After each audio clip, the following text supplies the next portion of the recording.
Hola, estamos hoy en esta clase online para que te explique cómo enseñar a pensar. Es una metodología llamada metodología basada en el pensamiento, muy interesante para que nuestros alumnos aprendan a reflexionar y a profundizar en los contenidos. Te voy a dar ejemplos concretos, dinámicas para llevar a tu aula y por qué es tan beneficiosa esta metodología. Vamos allá. Antes de empezar, coge un papel, coge el lápiz para tomar anotaciones, para que lo que se te vaya ocurriendo, que puedas hacer tú en el aula, irlo apuntando. Venga, ¿de qué vamos a hablar? Primero te voy a contar qué es pensar de manera eficaz, los beneficios de esta metodología, de dónde procede y finalmente, de forma más extendida, ejemplos y actividades, ¿vale?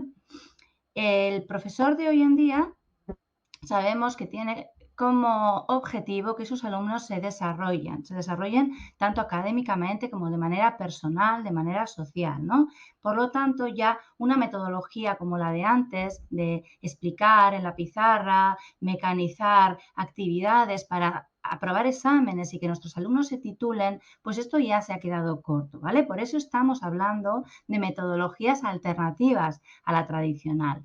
No significa que ya no vaya a haber explicaciones teóricas en la pizarra, pero tenemos que tener otras estrategias para llegar a ellos, para que aprendan de una manera más duradera, para hacerles más autónomos y más responsables, ¿vale? No van a estar siempre en la escuela bajo un adulto supervisando el trabajo que hacen. Nosotros queremos prepararles para que sean autónomos y para que cuando estén fuera de los colegios y de los institutos, pues sean personas competentes en sus trabajos, ¿vale?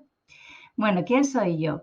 Yo soy una profesora de enseñanza secundaria, llevo más de 10 años dando clase y me he visto en la obligación de buscar nuevas estrategias, nuevas metodologías, porque veía que la clase tradicional de explicar en la pizarra, pues es que mis alumnos no aprendían. Sí que aprobaban, la mayoría aprueban, pero cuando yo les preguntaba unos días después, a ver si se acordaban, a ver si me respondían a preguntas de temas anteriores, veía que ya se les había olvidado por completo.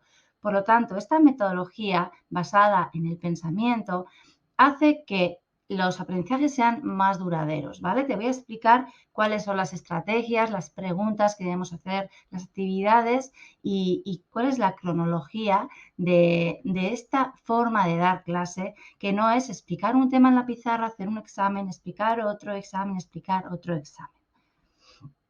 Por lo tanto, soy una profesora seguramente igual que tú, pero con mucha inquietud, con muchas ganas de mejorar mis clases y también de transmitírtelas en las redes. Todo lo que aprendo, me siento en deuda con todos los profesores y todas las personas de las que he aprendido y entonces yo también me he convertido en una transmisora de esta información. Empecemos diciendo qué es el pensamiento eficaz, porque pensar todos pensamos, ¿verdad? Pero ¿cómo aprendemos a pensar? Pues haciéndonos consciente primero de nuestros pensamientos, haciéndolos conscientes, pensando de manera meditada, es decir, escuchando lo que estamos pensando y moldeándolo, dirigiendo el pensamiento hacia aquello que queremos lograr. Un buen pensador, ¿qué hábitos tiene? Pues es una persona flexible, o sea, reflexiva, que cambia de opinión, que escucha, que persevera cuando algo no le sale, no va a abandonar a la primera de cambio, no va a decir lo primero que se le va a venir a la cabeza cuando le hagamos una pregunta, ¿no? Tenemos alumnos que tienen esta capacidad de reflexión, esta introspección, ¿no? Son alumnos que hacen preguntas, que tienen curiosidad, ¿no? Y aquellos que no tienen estas habilidades y esta manera de ser, es lo que vamos a hacer, a enseñarles que piensen de esta manera. Tiene muchos beneficios esta metodología basada en el pensamiento. El primero, para mí, fundamental para los profesores, es que nuestros alumnos comprendan los contenidos que estamos trabajando en las asignaturas. El segundo paso, una vez que lo han comprendido, va a ser que van a mejorar sus notas, porque va a mejorar su observación, su comprensión lectora, su expresión escrita, ¿vale? Porque les vamos a dar estrategias para escribir mejor. Luego van a ser también mejores comunicadores, porque también vamos a trabajar la expresión oral.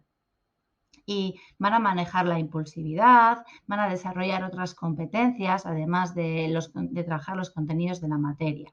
Queremos que sean personas críticas, que no se fíen de todo aquello que oyen y que leen por ahí, en las redes, en la sociedad, en los medios de comunicación, y que aprendan a tomar buenas decisiones. Todo esto es lo que vamos a trabajar con esta metodología. ¿A qué es interesante?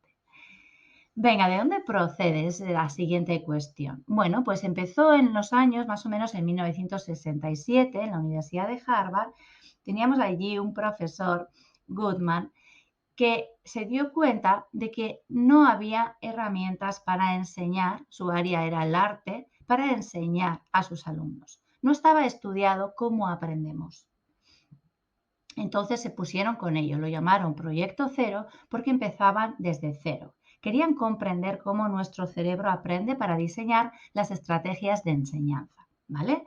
Entonces, al mapa de la comprensión, más adelante ya se unieron hoy muy conocidos autores como Perkins, como Goleman con la inteligencia emocional y otros muchos más, Schwartz, diseñaron el mapa de la comprensión, esto es, las fases que sigue nuestro cerebro, cómo pensamos, cómo aprendemos, cuáles son estas pautas que vamos siguiendo, que lo hacemos las personas adultas cuando tomamos decisiones de manera razonada, lo hacemos de forma inconsciente, pero como hemos de enseñar a nuestros alumnos a pensar, tenemos que saber cuáles son estos pasos, ¿vale? Y lo resumieron en 7 pasos y lo llamaron el mapa de la comprensión. El primer paso es observar y describir lo que estoy viendo. El segundo paso es explicar. El tercero es razonar, argumentar, ya requiere de mayor comprensión y profundizar en los contenidos.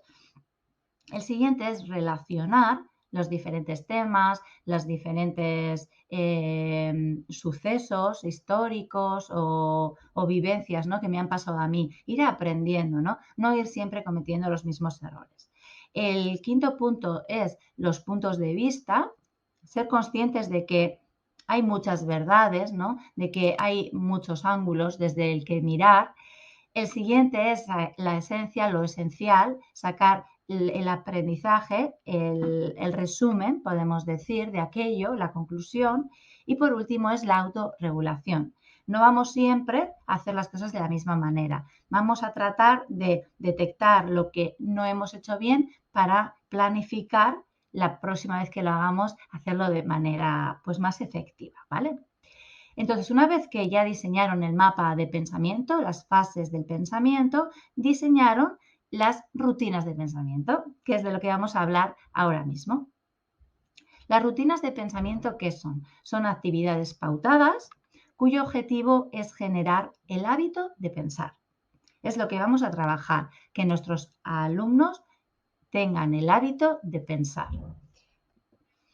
Las rutinas de pensamiento se crearon para los docentes. Los investigadores las crearon para que los docentes las aplicaran en el aula, para sus alumnos, ¿vale? Son pequeñas actividades muy guiadas, se utilizan organizadores gráficos, una batería de preguntas y están diseñadas para todas las etapas, desde infantil hasta universidad, ¿vale? Vamos a utilizar un lenguaje preciso cuando estamos enseñando a pensar.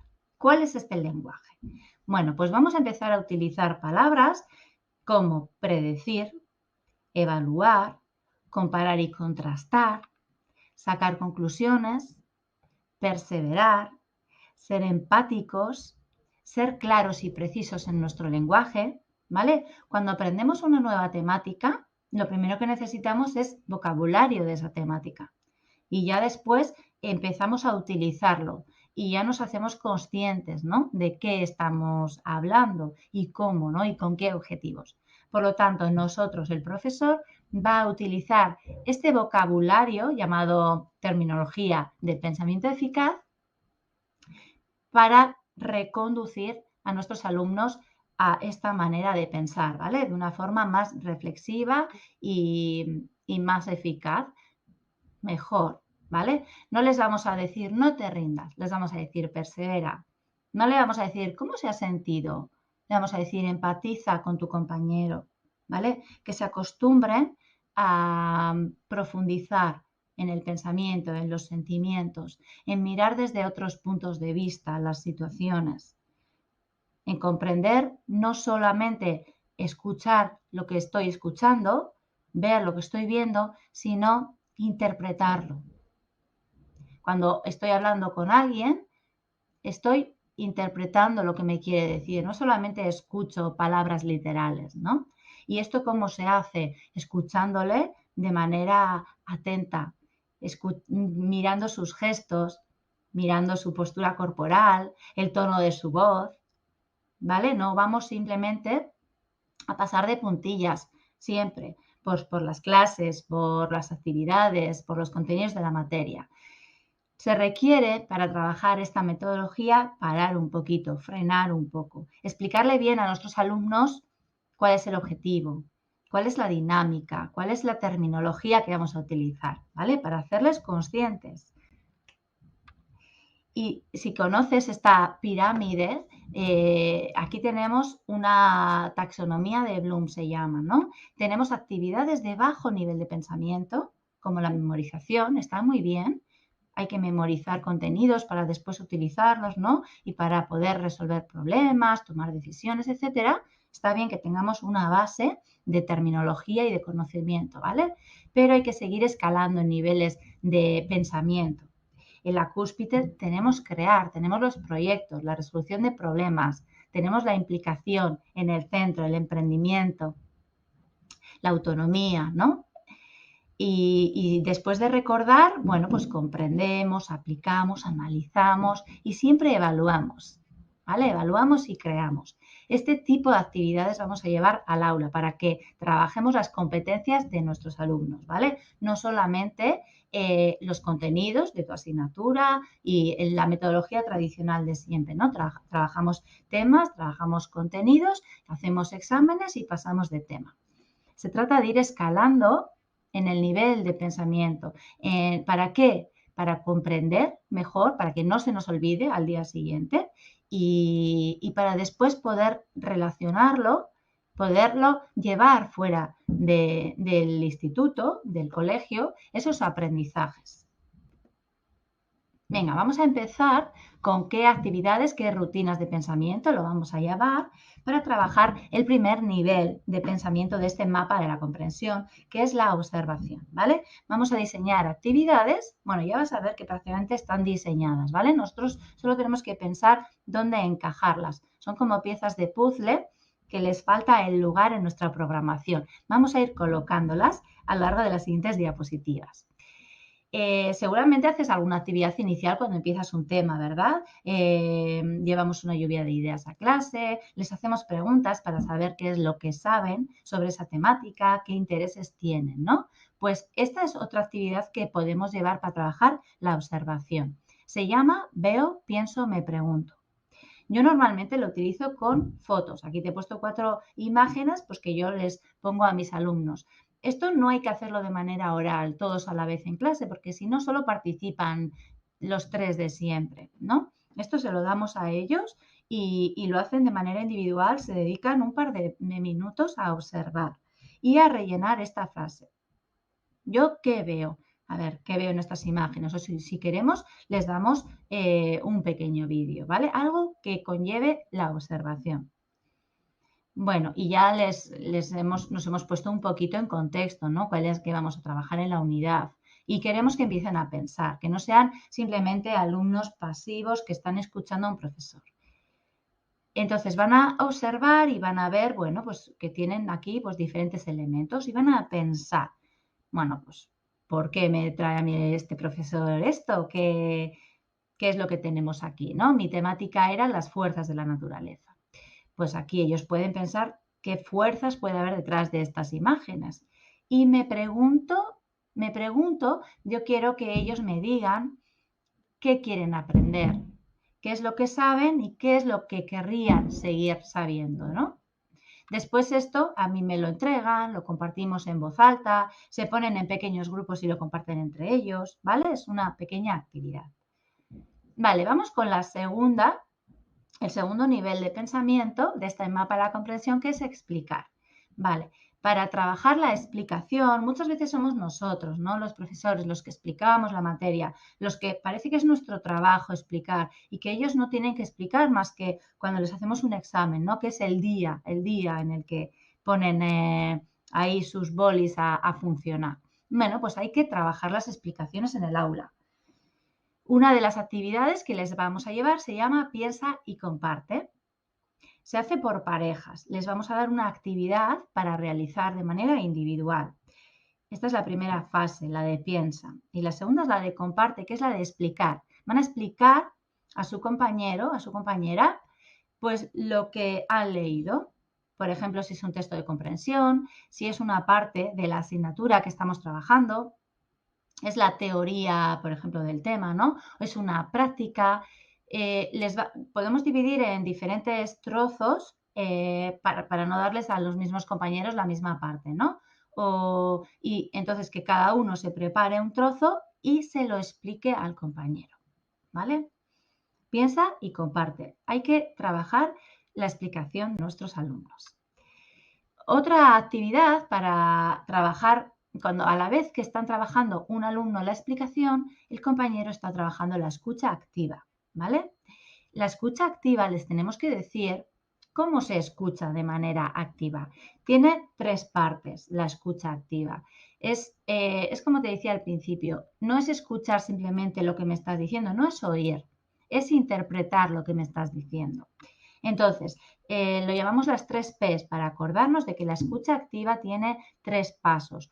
Hay una pausa, yo estoy en silencio, te estoy escuchando, y el que va a empezar a explicar también se toma la pausa de preparar y de pensar cómo lo va a decir. Tenemos que acostumbrar a los alumnos a no contestar rápidamente, impulsivamente. Cuando hacemos una pregunta, tiempo para pensar, ¿vale? Entonces, el que explica se da su tiempo para pensar y el que escucha, le escucha sin interrumpir. Segundo, parafrasea lo que su compañero le está contando. Es decir, toma frases literales y las va repitiendo. Así yo sé que mi interlocutor sabe que le estoy escuchando y yo no me distraigo y me voy a otro lado, ¿vale? Parafrasear me ayuda a estar más atento. Y el tercer paso es preguntar. Es preguntar si algo no te ha quedado claro. Estás escuchando, pero si no haces ninguna pregunta, parece que no te interesa lo que te están contando, ¿no? Que bueno, tú acabas de contar el rollo y luego ya hacemos otra cosa. No, tienes que preguntarme algo.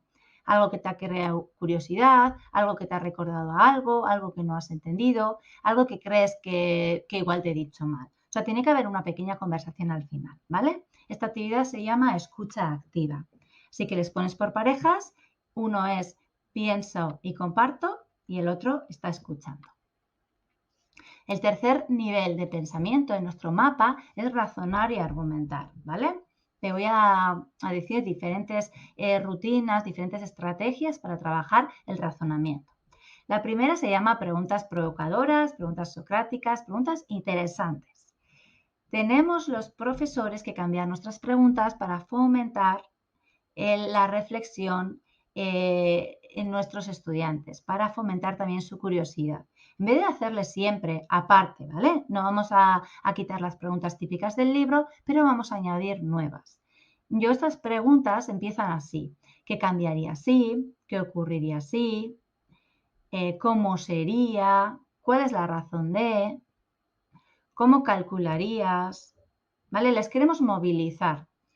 Y son preguntas abiertas, no esperamos una respuesta concreta de verdadero o falso, no les vamos a decir, no, eso está mal.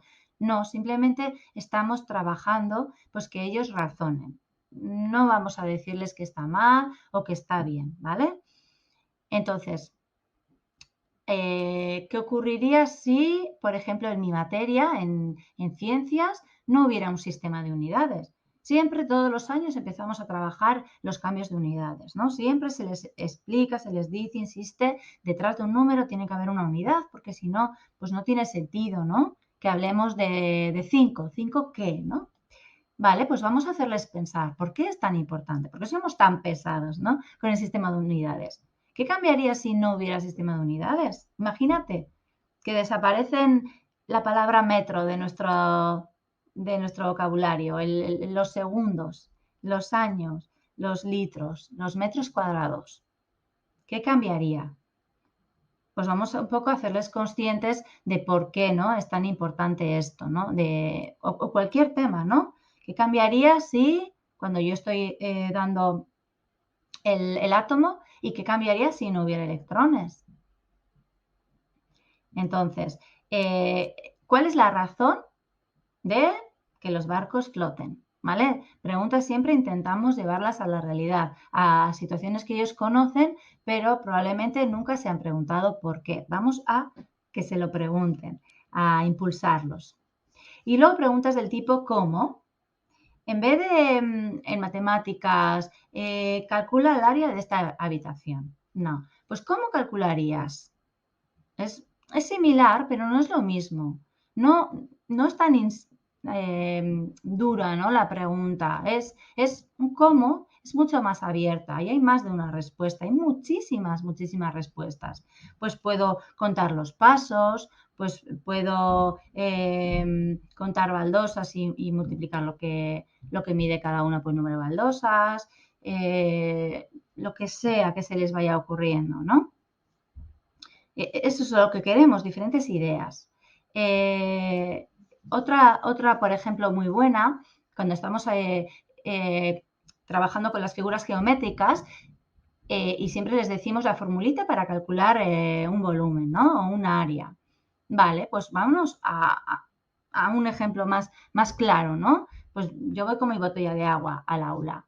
Pues, ¿cómo calcularíais qué cantidad de agua, qué capacidad tiene esta botella? ¿No? Vámonos a llevarlo siempre a la realidad. Estas se llaman preguntas provocadoras, ¿vale? Porque son abiertas. Luego otra actividad es hacerles a ellos, después de haber trabajado un tema, que creen esta batería de preguntas abiertas. Y ya los intercambiamos entre los diferentes grupos de la clase y van pensando. Otra actividad para razonar es determinar la fiabilidad de la fuente. Yo cuando les mando que busquen en los periódicos, en las revistas digitales, que busquen una información, una noticia de actualidad sobre ciencia, por ejemplo, y que me la preparen en un resumen y que cuenten en clase, ¿no? Esta es una actividad típica para yo ver qué pues, competencia digital tienen, ¿no? Qué capacidad de buscar información después de procesarla, de resumirla y su capacidad de expresión oral. Esto me gusta hacerlo al principio de curso y después lo voy haciendo varias veces durante el curso para ir viendo la evolución. Y yo le voy diciendo a cada uno, pues, qué es lo que hace bien y qué es lo que tiene que mejorar. Vale, pero cuando hacemos un tipo de estas actividades de búsquedas de información, es muy aconsejable que les demos estas preguntas para que ellos aprendan a buscar en fuentes fiables. Mis alumnos, por lo general, pues son de la ESO, de segundo, tercero, cuarto de la ESO, ¿no? Entre 14, 15, 16 años, son bastante ingenuos en el sentido que se creen que pues lo que se publica, las informaciones que corren por las redes, por los periódicos, pues son verdad. O las catástrofes de repente, ¿no? Los bulos que muchas veces empiezan a surgir este año, no sé qué día del año, dijeron algún político de no sé qué país europeo que iba a haber un apagón eléctrico, que nos íbamos a quedar sin electricidad. Bueno, cosas muy raras, ¿no? Y ellos se lo creen. Bueno, pues vamos a pasar esta lista de control de fiabilidad de la fuente. Entonces, estas preguntitas se las damos a ellos, ¿vale? Las podemos poner en el corcho de clase, porque normalmente vamos a estar trabajando varias rutinas de pensamiento, no 10.000 a la vez. Entonces, bueno, pues aquellas que estamos trabajando, se trata de repetirlas y repetirlas y repetirlas hasta que ellos lo transformen en un hábito. Cada vez que van a buscar una información, se van a preguntar en sus cabezas, espera, ¿esta información es verídica? Para saber lo que tengo que hacer, pues tengo que ver primero quién es el autor. Estas cosas las hacemos las personas adultas, ¿no? Ni más los que estamos acostumbrados y llevamos toda la vida estudiando, pues a todo correr, cuando estamos en Internet buscando información, ahí en el buscador, yo lo primero que hago siempre es buscar, a ver, esta fuente, ¿cuál es? Pero esto ellos pues no lo saben porque nadie se lo ha dicho, les tenemos que decir nosotros. Primero, busca la fuente. a ver si es sólida, ¿no? A ver si viene de alguien, de una institución, de una universidad, de pues una revista, de un periódico, bueno, pues que tiene un recorrido, ¿no? O es una información que no sabemos, es una persona particular, no tenemos ni idea. Después, ¿de dónde han sacado esa información, no? Hay una investigación, es un experto el que la da, es alguien que no es experto, simplemente está dando su opinión. Después, si es primaria, si es de primera mano o alguien está contando que otro alguien ha dicho, ¿vale? Y si hay razones para mentir, muy importante, que no nos solemos dar cuenta de que hay intereses de todo tipo, ¿no? En los medios de comunicación. Y si hay más fuentes que lo corroboran. Por eso siempre les decimos, busca la información en más de una fuente. Porque a veces una fuente me dice un dato, me voy a la misma información, a otro periódico y me lo cambia. Entonces, pues igual ese dato, si no lo tengo del todo claro, no lo meto en mi trabajo, ¿no? Y entonces este patroncito de preguntas se lo compartimos, por supuesto. Si los niños son más pequeños y son preguntas demasiado complejas, les damos un semáforo. Siempre podemos transformar en un dibujo, en un esquema, en unos cuadros, y cuanto más pequeñitos sean, pues ese dibujito pues, puede ser un animal, puede ser un osito, y vamos respondiendo en diferentes partes del oso pues las diferentes preguntas que nos tenemos que hacer, ¿vale? Pues en las orejas, en la cabeza, en la tripa. Aquí, por ejemplo, te he puesto un semáforo, ¿vale? De hecho, la dinámica se llama el semáforo, pero es lo mismo. Estamos frente a una información y nos preguntamos si hay alguna información falsa, si hay alguna que es sospechosa, que no es del todo fiable, y bueno, y cuál es la información que estamos seguros que porque nos están dando datos, hechos, fechas, está muy contrastada, cuál es verídica. Seguimos razonando. Venga, esta es una pregunta muy simple que hay que añadir en nuestros cuestionarios. ¿Qué te hace decir eso? ¿Vale? Es una gran pregunta. Por lo mismo que te he dicho antes, porque no les estamos agobiando esperando una respuesta. No tiene que estar el alumno pensando, ay, ¿qué quiere que le diga? No, porque dices eso, ¿vale? ¿Qué te hace decir eso? Es una gran pregunta. Vamos al cuarto paso del mapa del pensamiento, que es relacionar, ¿vale? Cada vez las actividades van a ser más complejas. Yo te aconsejo que empieces por las primeras, por las simples, y cuando ya estén mecanizadas, pues vamos escalando en orden de pensamiento. Esta rutina se llama compara y contrasta.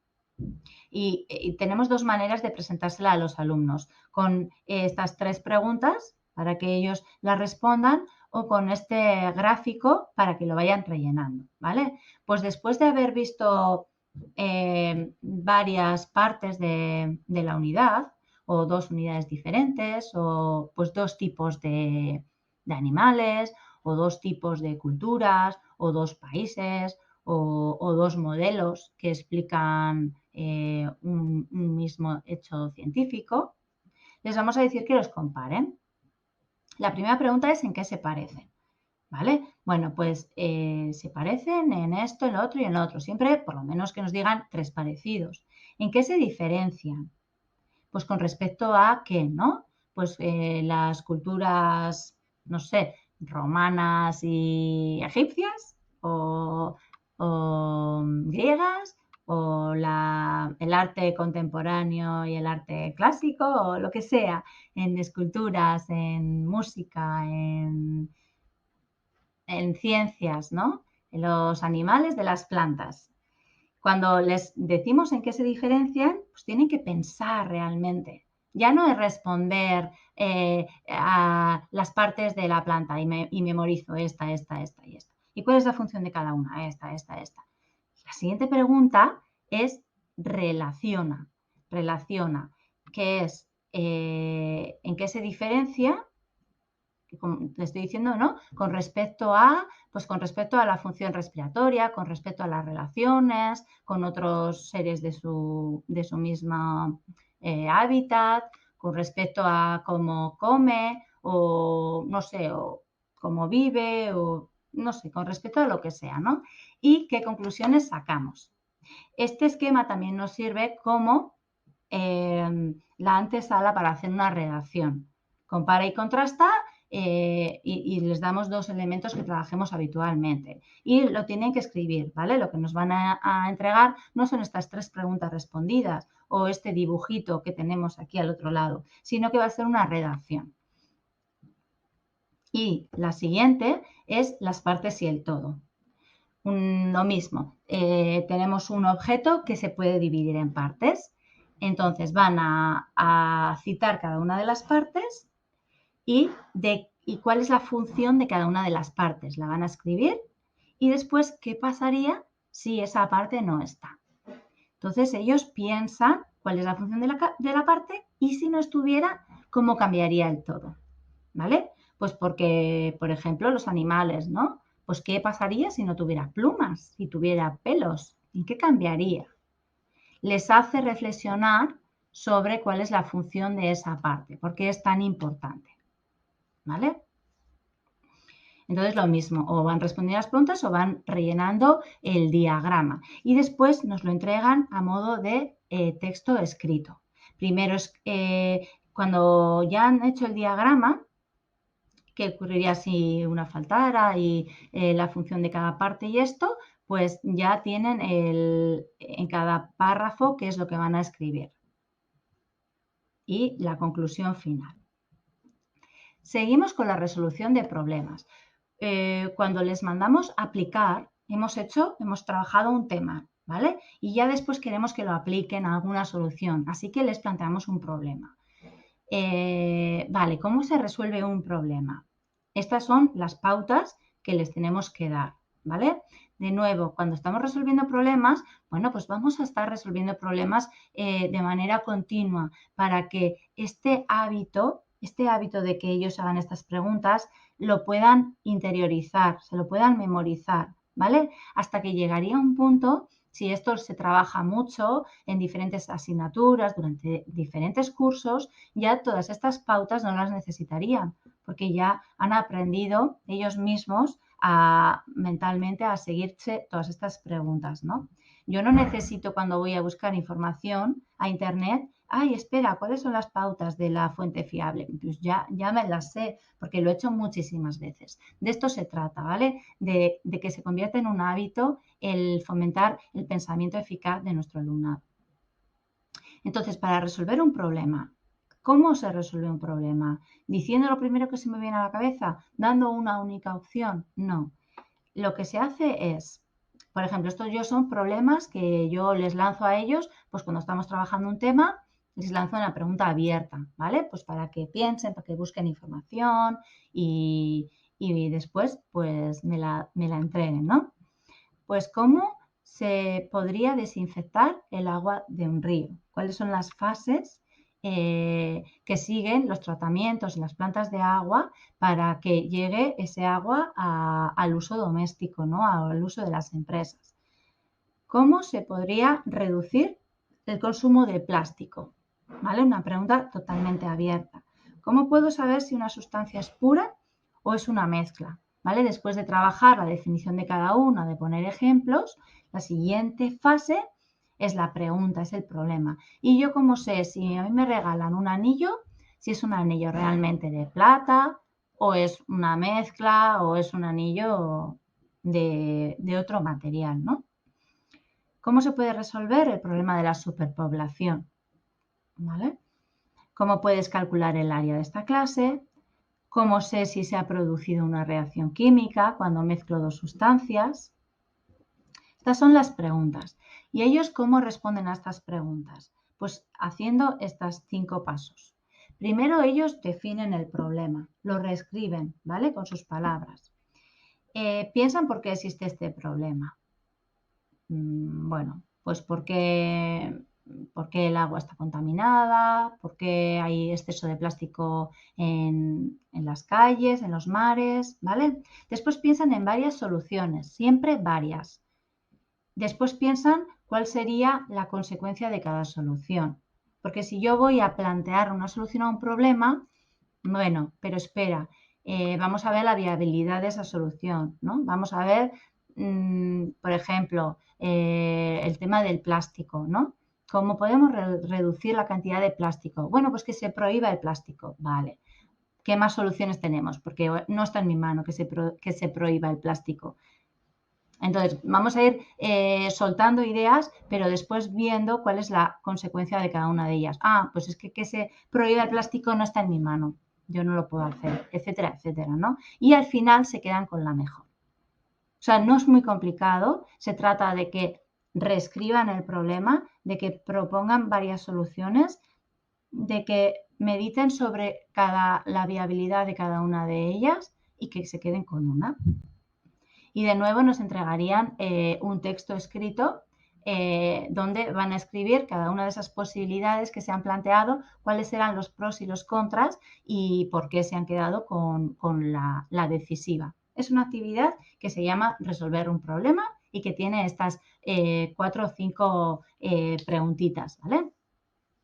Vamos ya con la quinta de estos 7 pasos del mapa del pensamiento, que se llama los puntos de vista. Queremos que los alumnos sean flexibles, ¿vale? El buen pensador es una persona flexible, no piensa una cosa y nunca cambia de opinión.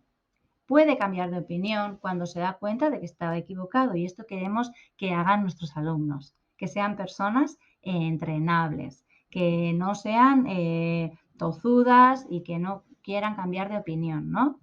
Si están en lo cierto, sí, ¿no? Pero si no, pues que cambien de opinión. Entonces, ¿cómo nos damos cuenta de los puntos de vista? Por ejemplo, en un texto le quitamos el título. Leen el texto y les mandamos que pongan el titular, ¿vale? Es una actividad súper sencilla, que vamos a trabajar la lectura y vamos a trabajar la creatividad y van a tener que, el título siempre está relacionado con la parte más importante de ese texto. Entonces, vamos a trabajar que saquen la idea principal del texto también y bueno, y que sean también originales. Y después vamos a compartir estos titulares para que ellos vean que cada uno ha puesto un titular diferente y que todos están bien. Y otra de las rutinas se llama palabra, idea, frase. También lo mismo, para potenciar toda esta variedad de pensamientos y de creencias que hay en el aula. Después de leer un texto, les vamos a decir que se queden con una palabra que les ha llamado la atención, con la idea principal del texto y con una frase pues que les haya ayudado a entender el texto, por ejemplo, o que les haya gustado, o que no hayan comprendido, lo que nosotros queramos, ¿vale? Y después compartimos, o compartimos en pequeños grupos, o en un grupo grande, o lo escriben en un muralcito, ponemos un trozo de papel o en un corcho y que ellos vayan respondiendo. Vamos a lo esencial, a sacar la idea principal de una información y lo vamos a hacer mediante un dibujo. Se llama CSI, esta rutina de pensamiento, color, símbolo, imagen, ¿vale? Les vamos a decir cuando terminemos un tema, pues que hagan un dibujo que simplifique y que en el que ellos van a expresar con el máximo detalle posible todo lo que han aprendido en este tema, en ese dibujo, ¿vale? Estamos trabajando el tema de resumir, que esto les cuesta mucho, sacar la idea principal, pero en este caso, en esta rutina, se llama, es a través de un dibujo. Entonces van a elegir qué color le van a dar principalmente a su dibujo, van a dibujar un símbolo en la parte superior a modo de logo y van a hacer la imagen pues con todo el detalle posible. ¿Vale? Lo mismo, estos dibujos se pegan en la clase y todos los podemos ver. Y también lo ideal es que lo expliquen, ¿no? Es una actividad muy, muy entretenida de hacer, como muy distendida y realmente cuesta y tienen que pensar. Bueno, aquí en la diapositiva te he puesto un dibujo que yo les hice una pregunta en un examen a unos alumnos, pues que un cálculo matemático, pero que me explicaran en el laboratorio cómo se preparaba una disolución de 12 gramos litro de concentración. Y un alumno me contestó así, haciéndome este dibujo. Y bueno, y me pareció súper bonito, súper interesante y que me demuestra que realmente sabe perfectamente lo que le estoy preguntando y me lo ha respondido pues de una manera diferente, ¿no? Muy creativa. Y aquí en la otra parte pues está como normalmente yo lo hago en la pizarra, como les enseño a ellos a hacerlo. pero es bonito ver cómo cada alumno se expresa en la manera que mejor lo sabe y también esto pues hay que alabarlo, ¿no? Venga, y por último vamos con la autoevaluación. Cuando hemos ya sacado la esencia, cuando hemos creado, hemos resuelto problemas, no hemos terminado, ¿vale? Nos falta detectar qué es lo que podíamos haber hecho mejor y qué es lo que hemos hecho bien para la siguiente mejorar. Entonces, tenemos la rutina que se llama antes pensaba, ahora pienso, ¿vale? Se la podemos pasar esta preguntita al final del tema a los alumnos. Pues antes pensaba, así les hacemos conscientes de que están aprendiendo, de que están avanzando, de qué han aprendido, ¿vale? Pues antes pensaba pues que algo erróneo, ¿no? Que tenían en sus mentes. Y ahora pienso pues algo que han aprendido. Tenemos otra rutina diferente que se llama puntos cardinales, este, oeste, norte, sur. Les vamos a pedir, después de haber trabajado un tema o hecho un proyecto, que nos digan qué les ha emocionado, gustado, qué les ha preocupado durante este tema, qué no saben aún y qué sugieren mejoras para la próxima vez, ¿vale? Y después también yo les paso siempre las preguntas de metacognición, que son preguntas del tipo, al final del tema, los puedes pasar en un formulario Google y las vas tú recibiendo, ¿no? O bueno, o por escrito y las guardan en sus portafolios. ¿Qué se te da bien? ¿Qué has detectado que se te da bien? ¿Cómo has estudiado el tema? Les pregunto, ¿qué te ha resultado lo más fácil? ¿Qué te ha gustado más? ¿Qué te ha gustado menos? ¿Por qué? Si te has comportado de manera correcta durante el tema, pues con los compañeros, qué método has seguido para estudiar, ¿vale? Me gusta leer luego estas reflexiones. Hay alumnos que tienen mucha capacidad de reflexión, que son muy sinceros en sus respuestas y hay otros pues que no. Entonces hay que trabajarlo y trabajarlo para fomentar siempre el no repetir errores y repetir, sino el ir avanzando. Esta es la última parte, el revisar. Vale, pues esta ha sido la clase de rutinas de pensamiento, de cómo enseñar a nuestros alumnos a pensar. Te he presentado unas cuantas actividades. No se trata de que cada día hagamos una y otro día otra y otro día otra, sino que las hagamos bien, que les expliquemos qué es lo que estamos buscando con esa rutina, que les expliquemos, estamos trabajando la observación, que utilicemos el lenguaje adecuado, que les dejemos pensar, ¿vale? Fomentar el debate en clase, hacer más actividades escritas para que todos participen, no solamente esta lluvia de ideas oral ante la clase. Bueno, y escucharles mucho para saber qué dificultades están teniendo, nosotros ir dirigiendo la programación o ir explicando aquello que todavía no se entiende, aquello que les preocupa, e ir modificando. Si no nos comunicamos con ellos, pues nosotros contamos lo nuestro, ellos hacen lo suyo y cada uno pues va por un lado y no mejoramos, ¿no? Entonces, este es el resumen de lo que te estaba hablando en estos 40 minutos. Primero, recuerda que es el pensamiento eficaz, es pensar de manera meditada, es escuchar mi pensamiento. Los beneficios, bueno, pues que nuestros alumnos van a desarrollar habilidades de razonar, van a frenar la impulsividad. Antes de tomar una decisión, les vamos a enseñar a valorar cuál es la mejor opción. Vamos a trabajar la escucha, los puntos de vista, ¿no? Pues para que sean más comprensivos, más empáticos y, bueno, y van a comprender de manera más profunda los temas, por lo tanto no se les va a olvidar al día siguiente. Vamos a entrelazar temas y así pues van a recordarlo y lo van a aprender mejor. Cuando se relaciona temas diferentes, pues nuestro cerebro fortalece esas conexiones entre neuronas, ¿no? Y entonces lo va guardando más al medio y a largo plazo esa información. Y hemos visto pues actividades, ¿vale? Para que lleves a tu aula poco a poco y de forma muy repetida, para que se convierte en un hábito. Este es el libro en el que me he basado para contarte el aprendizaje basado en el pensamiento, lo que es. Es un libro de los autores Schwartz, Berry, Bona. Y también en la página web, tú pones en el buscador rutinas de pensamiento Harvard Proyecto Cero y hay cientos y cientos de rutinas de pensamiento. Muchas gracias por escuchar toda esta información, por estar tan implicado en la docencia como pues, lo estoy yo y quiero contagiarte a ti también de mi entusiasmo. Y me puedes seguir en las redes sociales, estoy en Facebook, en Instagram, suscríbete al canal de YouTube porque ahí tengo toda la información, todos mis vídeos ordenados y en mi página web nadialchanipablos.com puedes encontrar también el libro Se busca docente valiente, es súper recomendable para modificar tus clases. Tienes ahí rutinas de pensamiento que te puedes descargar, imprimir, taller de cosmética, juegos y bueno, hay un montón de cosas. Nos vemos en los próximos vídeos y suscríbete al canal si te gusta la innovación docente y nos vemos hasta pronto.